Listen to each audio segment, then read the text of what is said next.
السلام علیکم۔ آج کی میری یہ ویڈیو کسی کی زندگی پر بیتی ایک سچی اور سبق آموز کہانی ہے۔ ویڈیو شروع ہونے سے پہلے میرے YouTube channel Urdu centre plus کو سبسکرائب کر کے بیل نوٹیفیکیشن کو آن کر دیں تاکہ آپ کو ملتی رہیں تمام چینل اپڈیٹس۔ آپ میری ویڈیوز کو زیادہ سے زیادہ شیئر کر سکتے ہیں۔ اب آپ مجھے ٹویٹر، فیس بک اور انسٹاگرام پہ بھی فالو کر سکتے ہیں۔ زندگی کیسے کیسے سبق سکھاتی ہے، کوئی سوچ بھی نہیں سکتا۔ میری زندگی کیسے بدلی میرے وہم و گمان میں بھی نہ تھا، لیکن شاید میرے سے زیادہ میرے سوہنے رب کو میری اولاد پر رحم آ گیا تھا۔ ان دنوں چچا ہمارے ساتھ رہا کرتے تھے جب میں 5 سال کی تھی۔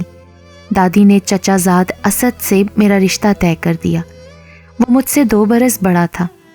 دادی ہمیشہ چچی کو تلقین کیا کرتی تھی کہ فاطمہ کو بہو بنانا، لیکن دادی کی آنکھیں بند ہوتے ہی چچی نے اپنا مزاج بدل لیا۔ دادی جان کی قبر کی مٹی ابھی گیلی تھی کہ انہوں نے صحن کے بیچوں بیچ دیوار اٹھا دی۔ یوں محبتوں کے تاج محل میں اضطرار پڑ گئی۔ پہلے ہمارا اور چچا کا مکان ایک تھا، پھر ایک کے 2 گھر ہو گئے۔ رفتہ رفتہ چچی اپنے منصوبے میں کامیاب ہو گئیں۔ ہم بچوں کا ایک دوسرے کے گھروں میں آنا جانا اور دعا سلام متروک ہو گئی۔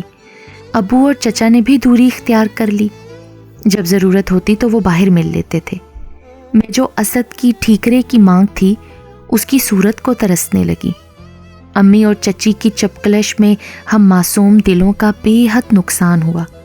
بچپن کے بندھن ٹوٹ گئے اور ہم گھائل پرندوں کی مانند نفرتوں کے جال میں پھڑپھڑاتے رہ گئے۔ خالہ سلیمہ مجھ سے پیار کرتی تھیں، وہ تو جیسے طاق میں تھیں۔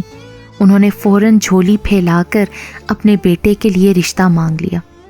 ابو نے چچا کو آخری بار کہلوایا، چچی نے ٹکا سا جواب دیا تو خالہ جان کی مرادوں کے پھول کھل اٹھے اور میری شادی کی تاریخ خالہ کے بیٹے سعد سے طے ہو گئی۔ مجھ سے کسی نے نہ پوچھا، اپنی مرضی سے والدہ نے میری زندگی کا سودا طے کر دیا۔ چند دنوں بعد میں خالہ کی بہو بن کر ان کے گھر آ گئی۔ سعد اچھی پوسٹ پر تھے، ہر طرح سے اس گھر میں سکھ چین تھا۔ خالہ کا پیار اور دیگر سہولتیں موجود تھیں، لیکن دل نے اس رشتے کو قبول ہی نہ کیا تھا۔ میں ایک عرصے تک افسردہ رہی۔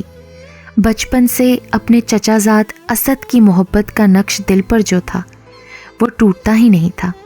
ایک روز مجھ کو اداس دیکھ کر امی نے سمجھایا کہ بیٹی تمہاری شادی ہو گئی ہے اور سعد میں کوئی بھی عیب نہیں ہے۔ ساس پیار کرنے والی ملی ہے، تمہاری سگی خالہ ہے، ماں سے بڑھ کر پیار کرتی ہے۔ ان نعمتوں کا شکر کرو، اچھی قسمت پر شاکر رہو، ایسا نہ ہو اللہ تعالیٰ ناراض ہو جائیں اور یہ سب تم سے چھن جائے۔ اماں کی باتوں پر میں نے ٹھنڈے دل سے غور کیا۔ کافی دن سوچا، بالآخر اس نتیجے پر پہنچی کہ واقعی ماں ٹھیک کہتی ہیں۔ چچی مجھ کو بہو بنانا نہیں چاہتی تھی۔ اگر اسد سے شادی ہو بھی جاتی اور وہ میرا جینا حرام کر دیتی تب کیا ہوتا؟ اسد سے میرا ذہنی رشتہ بچپن کا تھا، اس کو بھلا دینا آسان نہ تھا، پھر بھی صبر کر لیا۔ اس کی یادوں کو دل کی اتھاہ گہرائیوں میں دفن کر دیا اور اس کی چاہت کو کاغذ کی ناؤ بنا کر ماضی کی لہروں میں بہا دیا۔ قسم کھا لی کہ سچے دل سے اپنے شوہر کی ہو کر رہوں گی۔ اللہ کی خوشنودی کی خاطر سہاگ بندھن کا احترام کروں گی اور اسد کی یاد دل میں بسا کر خیالوں میں بھی شوہر سے خیانت نہیں کروں گی۔ قدرت کو کیا منظور ہے یہ تو انسان کو پتہ نہیں ہوتا۔ شادی کے 3 برس بعد اچانک میرا چچا زاد اسد سے آمنا سامنا ہو جائے گا۔ ایک دن خبر آ گئی کہ تایا جان کا انتقال ہو گیا ہے۔ وہ بھی ہمارے ہی محلے میں رہتے تھے۔ سب عزیز رشتہ دار ان کے گھر اکٹھا ہو گئے۔ چچا ان دنوں عمرے پر گئے ہوئے تھے۔ میت کے گھر چچی اور اسد آ گئے۔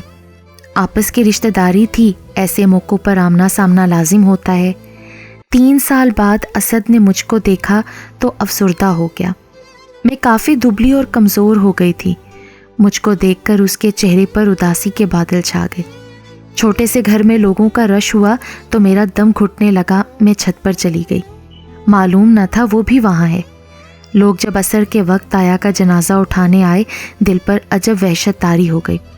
سارے گھر میں کوہرام مچا تھا۔ آہو بکا کی آوازوں سے میرا بھی دل بیٹھ گیا۔ ان دنوں امید سے تھی، اس سبب بھی شاید مجھ کو اپنا دم گھٹتا ہوا محسوس ہو رہا تھا۔ جب آنکھوں تلے اندھیرا سا آنے لگا تو اوپر چھت پر جانے کی سوچی۔ خیال ہوا اس طرح کچھ تازہ ہوا ملے گی تو طبیعت بحال ہو جائے گی۔ یہی سوچ کر میں چھت پر گئی تھی، گمان میں بھی نہ تھا کہ وہاں کوئی اور بھی موجود ہوگا۔ جب میں اوپر جانے کو سیڑھیاں چڑھ رہی تھی، خالہ جان کی نظر مجھ پر پڑ گئی۔ خیر میں چھت پر پہنچی تو کسی کو چارپائی پر لیٹا ہوا پایا۔ میرے قدموں کی آہٹ سے وہ اٹھ بیٹھا اور میں یہ دیکھ کر حیران رہ گئی کہ وہ میرا چچا زاد اسد تھا۔ ابھی ہم حیرت سے ایک دوسرے کو دیکھ رہے تھے، بات کرنے کی تو نوبت بھی نہ آئی تھی کہ چھت پر میرے شوہر سعد آ گئے۔ دراصل وہ گھر جانے کے لیے خالہ سے چابی لینے آئے تھے۔ خالہ نے کہا کہ چابی فاطمہ کے پرس میں ہے۔ انہوں نے پوچھا کہ فاطمہ کہاں ہے؟ خالہ نے ان کو بتایا ابھی چھت پر گئی ہے۔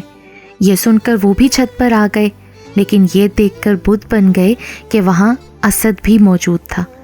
اب سعد کو سامنے دیکھ کر میرے بھی اوسان خطا ہو چکے تھے۔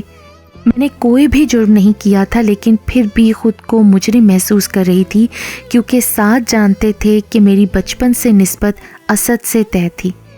وہ یہی سمجھے کہ میں جان بوجھ کر چھت پر اس سے ملنے آئی ہوں۔ لمحے بھر بعد وہ آگے بڑھے اور مجھے بازو سے پکڑ کر ساتھ لے آئے۔ انہوں نے مجھے بمشکل پرس اٹھانے دیا۔ گھر آتے ہی مارنے لگے، کچھ اس طرح کہ میں تصور بھی نہیں کر سکتی تھی کہ سعد کے اندر یہ درندہ نما شخص بھی چھپا ہوا ہے۔ وہ بالکل حیوان لگ رہے تھے۔ وہ شاید مجھے مار ہی ڈالتے اگر اس وقت خالہ نہ آ جاتی۔ انہوں نے بیٹے کو پکڑا اور مجھے دوسرے کمرے میں جانے کو کہا۔ میں نے دوڑ کر اندر سے کمرے کی کنڈی لگا لی۔ جو واقعہ ہوا تھا وہ کوئی واقعہ نہ تھا، محض اتفاق تھا، مگر کوئی کچھ اور سمجھ رہا تھا اور میں نہیں سمجھا سکتی تھی کہ کیا ہوا اور کیسے ہوا۔ میرے اوسان خطا ہو گئے۔ سوچ بھی نہیں سکتی تھی کہ جس شخص کو مجازی خدا سمجھ کر اس کی اطاعت اور فرما برداری میں عمر گزارنے کا عہد کر چکی ہوں، وہ مجھ سے اتنا برا سلوک بھی کر سکتا ہے، جبکہ میں اسی کے بچے کی ماں بھی بننے والی ہوں۔ بڑی دیر تک خالہ سعد کو سمجھاتی رہیں۔ سعد نے رات کو نیند کے لیے 2 خواب آور گولیاں بھی کھائیں، تب کہیں جا کر سوئے۔ ان کے سو جانے کے بعد خالہ نے کمرے کا در کھٹکھٹایا اور کہا کہ میں ہوں، فاطمہ دروازہ کھولو، سعد سو چکا ہے۔ تب میں نے دروازہ کھولا۔ خالہ نے پوچھا کہ کیا ہوا اور یہ کیسے ہوا؟ میں نے رو رو کر قسمیں کھائیں اور بتایا کہ خالہ میرا کوئی قصور نہیں، مجھے وہاں بھیڑ میں بہت گھٹن ہو رہی تھی، جی متلانے لگا تو چھت پر چلی گئی۔ مجھے تو خبر بھی نہ تھی کہ وہاں اسد پہلے سے موجود ہے، خبر ہوتی تو کیوں جاتی۔ اسی لمحے سعد بھی وہاں آ گئے۔ انہوں نے سمجھا کہ میں اسد سے ملنے اوپر گئی تھی۔ مجھے اس لیے مارا ہے کہ تمہارا ابھی تک منگیتر سے تعلق قائم ہے۔ خالہ جی، مجھ کو اپنے پیدا کرنے والے کی قسم ایسا بالکل نہیں ہے۔ شادی کے بعد تو میں اس سے کبھی ملی بھی نہیں تھی۔ یہ سراسر بہتان ہے۔ خالہ نے میرے بیان پر یقین کر لیا، مجھے گلے لگایا۔ میں زاروں قطار رو رہی تھی۔ ان کو مجھ پر ترس آیا۔ اس دن یقین آ گیا کہ خالہ واقعی ماں کی جگہ ہوتی ہے۔ اگر خالہ کی جگہ کوئی اور عورت ساس ہوتی تو میری باتوں پر بالکل یقین نہ کرتی، اپنے بیٹے کا ساتھ دیتی، بلکہ بڑھا چڑھا کر زمانے کو سناتی اور مجھے طلاق دلوا دیتی۔ لیکن خالہ نے ایسا نہیں کیا، بلکہ اپنے بیٹے کو سمجھایا کہ میں نے اس کو چھت پر جانے کو کہا تھا۔ اس بیچاری کو کیا خبر تھی کہ وہاں کوئی اور بھی موجود ہے؟ اسے تو متلی ہو رہی تھی، اسی لیے میں نے اوپر بھیجا تھا کہ سانس بحال ہو جائے۔ خالہ نے سارا معاملہ اپنے اوپر لے کر میرا پورا دفاع کیا۔ میری قسموں پر شاید میرے شوہر کو یقین نہ آتا، لیکن انہوں نے اپنی ماں کی قسموں پر یقین کر لیا۔ کہتے ہیں کہ شکی مرد کے دل سے شک نہیں جاتا۔ سعد نے بھی وقتی طور پر یقین کر لیا، جبکہ ایک خلش دل میں تھی سو وہ موجود رہی۔ اب زندگی پہلے جیسی نہ رہی تھی۔ بات بات پر وہ مجھے میرے منگیتر کا تانا دیتے تھے۔ ان کے تانوں نے میری زندگی کو ایک دہکتا ہوا جہنم بنا دیا تھا۔ ہر دم میرا دل تڑپنے لگا کہ ان کو میری پاک دامنی کا اعتبار کیوں نہیں ہے۔ وہ بات بات پر کہتے تھے تمہارا ماضی مشکوک ہے، لہٰذا مجھے یقین نہیں ہے کہ تمہاری کوکھ میں پلنے والی اولاد میری بھی ہے یا نہیں۔ میں اسے کیسے قبول کروں گا؟ کس طرح باپ کا پیار دے سکوں گا؟ جب کوئی شوہر اپنی بیوی سے ایسی باتیں کرے تو پھر زندگی کیسے اچھی گزر سکتی ہے؟ بلا شبہ میں زندہ شک کی چتا میں جل رہی تھی۔ روز ہی اپنے نصیب پر آنسو بہاتی تھی، 8 آنسو روتی تھی اور سوچتی بھی کہ اس عذاب سے تو بہتر تھا میں طلاق ہی لے لیتی۔ اس شخص نے ماں کے مجبور کرنے پر مجھے پناہ تو دے دی تھی، لیکن اپنی اولاد کو بھی شک بری نظروں سے دیکھتا تھا۔ یہ بات میرے لیے سہان رو تھی۔ میں نے میکے جانا ترک کر دیا کیونکہ ساتھ ہی اسد کا گھر تھا۔ ساتھ شک کرتے تھے کہ میکے میں شاید میں اسد سے ملنے جاتی ہوں۔ جب ایسی سوچ ان کو ستاتی تو بہانے سے جھگڑنے لگتے تھے۔ ایک حد ہوتی، میں ایک بچی کی ماں بن چکی تھی۔ اس اہانت آمیز سلوک کو سہتے سہتے میں اب تھک گئی تھی۔ سعد اپنی بچی کو بھی نہیں اٹھاتے تھے۔ یہ معصوم پھول بھی باپ کی شک و شبے بھری نگاہوں کی تپش سے مرجھا کر رہ گیا تھا۔ وہ اسے اٹھانا یا ہاتھ لگانا بھی گناہ سمجھتے تھے۔ وہ چاہتے ہوئے بھی اولاد کو محبت نہ دے سکے۔ اس عذابناک زندگی کو جب 5 برس گزر گئے تب ایک روز میں نے سوچا کہ ایسے جینے سے مر جانا اچھا ہے۔ بس اپنی معصوم اولاد کی خاطر ہر جبر سہ رہی تھی کہ یہ بچی باپ کے گھر کی چھت تلے بڑی ہو جائے، باپ کے سائے میں پرورش پائے گی تو زمانے کی دست و برد سے بچ جائے گی۔ ایک عورت کب تک شوہر کی بدسلوکی کے قاتل وار سہ سکتی ہے؟ ایک روز جبکہ ایک عزیزہ کی شادی میں جانا تھا، میں نے سعد سے کہا، میں نے بچی کے لیے ایک جوڑا کپڑوں کا خریدنا ہے، اس کو شادی میں لے کر جاؤں گی۔ یہ سن کر وہ یکدم غصے سے آگ بگولا ہو گئے۔ خدا جانے کس سوچ میں تپ رہے تھے، چلا کر بولے، میں کیوں لے کر دوں؟ میری بیٹی تو نہیں ہے نا، جس کی ہے وہی لے کر دے، میں تو آستین میں سانپ پال رہا ہوں۔ آج میری غیرت بھی تڑپ گئی۔ اف میرے خدا، میں کب تک ایسی بے غیرتی کا جیون جیتی رہوں گی؟ مجھے اس کمظرف آدمی سے چھٹکارا پانا ہوگا۔ بس اس روز جانے مجھ میں کہاں سے ہمت اور طاقت اود کر آئی، اسی وقت فون کر کے میں نے اپنے بھائی کو بلا لیا اور یہ الفاظ ان کے سامنے دہرائے جو سعد نے کہے تھے۔ میں نے بھائی کو کہا، اگر تم لوگوں کے پاس میرے اور میری بیٹی کے رہنے کی جگہ اور 2 وقت کی روٹی نہیں ہے تو بے شک میں سڑک پر رہ کر بھیک مانگ لوں گی، لیکن اب میں اس شخص کے ساتھ نہیں رہوں گی۔ خدا کے لیے مجھ کو یہاں سے لے چلو، اب میں نے مزید ایک پل بھی یہاں نہیں رہنا۔ بھائی نے جانے کیسے میرے حق میں فیصلہ کر لیا، کہا کہ چلو میرے ساتھ، خاندان کے بزرگ خود فیصلہ کر لیں گے، اب تم اس قدر ذلت میں زندگی نہیں گزارو گی، ہم مر نہیں گئے ہیں، ابھی ہم تمہارے وارث زندہ ہیں۔ خالہ تو روکتی رہ گئیں۔ بھائی مجھے اور میری بیٹی لیلا کو ساتھ لے آئے۔ ابو امی نے ٹھنڈے دل سے تمام احوال سنا اور پھر خالہ خالو کو بلوا بھیجا۔ ان سے حتمی بات کی، انہوں نے بیٹے کی طرف سے معافی مانگی، لیکن میں نے خالہ اور خالو کے ہمراہ گھر لوٹ جانے سے انکار کر دیا۔ کچھ دنوں کے بعد وہ سعد کو ساتھ لے کر آئے۔ اس نے امی ابو سے معافی مانگی، یقین دہانی کرائی کہ اب میں کبھی فاطمہ کو تنگ نہیں کروں گا اور اچھا رکھوں گا۔ امی ابو نے پوچھا، فاطمہ تم کیا کہتی ہو، تمہاری کیا مرضی ہے؟ میں نے صاف منع کر دیا، اگر آپ نے مجھے گھر میں نہیں رکھنا تو میں دارالامان اپنی بچی کے ساتھ چلی جاتی ہوں، لیکن واپس سعد کے گھر نہیں جاؤں گی۔ میں اپنے پر کیا ہوا شک تو سہ سکتی ہوں، لیکن یہ اپنی بچی کو اپنی اولاد نہیں مانتا، یہ مجھ سے نہیں سہا جاتا۔ والدین نے سمجھایا، رشتہ داروں نے بھی زور لگایا، لیکن میں نہ مانی، کیونکہ میں سعد کی فطرت کو اچھی طرح سمجھ چکی تھی۔ انسان جان بوجھ کر آگ میں نہیں کودتا، میں بھی کیونکہ جانتی تھی جاؤں گی تو پھر وہی کچھ ہوگا۔ شک کا ناگ سعد کے اندر گھر کر گیا تھا، جب موقع پائے گا یہ پھر حیوان بن جائے گا۔ ابو نے دیکھا کہ واقعی فاطمہ نہیں چاہتی، زبردستی کی تو جان سے جائے گی۔ انہوں نے سعد پر دباؤ ڈالا کہ ہماری بیٹی کو طلاق دے دو، وہ تمہارے ساتھ رہنا نہیں چاہتی۔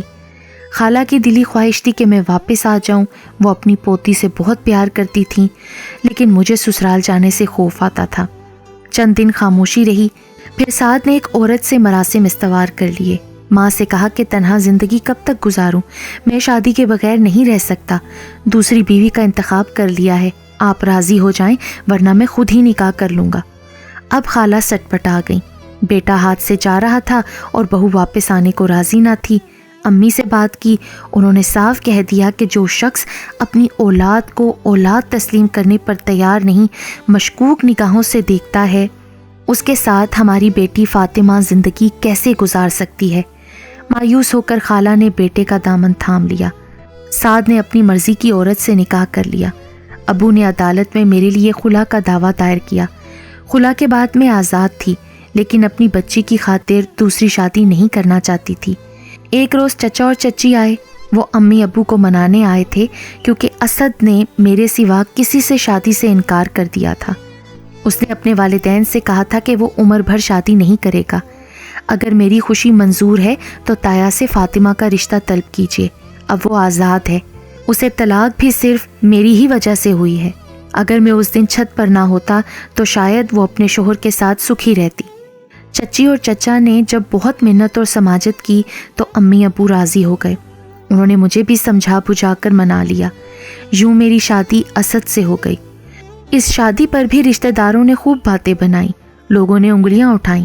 سعد نے خاندان بھر میں پروپیگنڈا کیا کہ دیکھا نا، فاطمہ کے اپنے چچا زاد اسد سے غلط تعلقات تھے اور شادی کے بعد بھی اس نے اپنے سابقہ منگیتر سے تعلق ختم نہیں کیا تھا۔ جیسے ہی میں نے بیوی کو چھوڑا، اس نے جھٹ سے دوبارہ چچا زاد سے شادی کر لی۔ بات سچ ہو یا غلط، پروپیگنڈا بڑا کام کرتا ہے۔ مجھ کو سب نے غلط سمجھا، حالانکہ میرا اللہ جانتا ہے کہ میں غلط نہیں تھی۔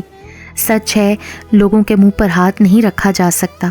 میں یہی کہوں گی کہ اسد کی محبت سچی تھی، اس وجہ سے اس کو میں دوبارہ مل گئی۔ نہ میں اپنے ضمیر سے شرمندہ ہوں اور نہ ہی اپنے اللہ سے۔ ہاں، اس کی مشکور ضرور ہوں کہ اس نے طلاق کے بعد مجھے ایک نئی پیار بھری اور خوبصورت زندگی عطا کر دی۔ چچی سوچتی تھیں کہ یہ رشتہ پہلے کر لیتی تو اچھا تھا، پھر بھی دیر آئے درست آئے۔ ان کا بیٹا خوش ہے تو وہ بھی خوش ہیں، ہم پرسکون زندگی جی رہے ہیں۔ سعد نے کفران نعمت کیا، بیٹی کو اپنا نہ جانا۔ آج تک وہ دوسری شادی کے باوجود اولاد کی چاہ میں تڑپ رہا ہے، یہی اس کی سزا ہے۔ ہمیں اس سے کیا غرض جس نے اپنی سگی بیٹی سے غرض نہ رکھی؟ ایسے شکی انسانوں سے تو خدا ہی بچائے جو اپنی زندگی بھی برباد کر دیتے ہیں اور دوسروں کی بھی۔